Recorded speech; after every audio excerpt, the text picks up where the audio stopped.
Все за мной. Подождите, пожалуйста, просто выслушайте меня. Вы, эльфы, поклялись защищать Санту. Но Санты здесь нет, так что проблемы тоже нету, да?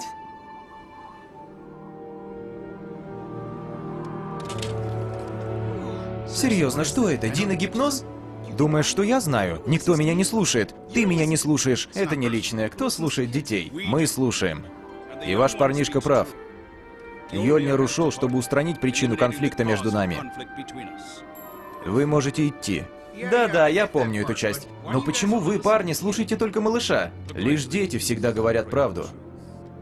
Воистину, дети являются надежным источником. Они очень дороги Йольниру. Но что важнее, мы, эльфы, всегда чувствуем, кто верит в Йольнира, а кто нет. Хумберто верит. А мы верим словам ребенка, верующего в него. Откуда он знает мое имя?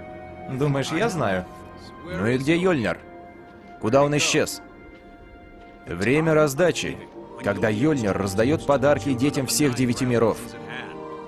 Он начинает с мира, который ближе всех к нашему, Мидгарда. В удаленном месте, которое выбрал Йольнир, вы называете его Северный полюс. Я знал! Вот следующая цель Локи. Нам нужно туда прямо сейчас. К сожалению, мы не можем присоединиться к вам. По желанию Йольнира, наши обязанности заканчиваются, когда наступает время раздачи. То есть даже у эльфов Санты есть каникулы, а у нас нет. Отлично. У зла не бывает каникул. Выступаем. Разве это не восхитительно? Я есть Грут, я есть Грут, я есть Грут. Что это?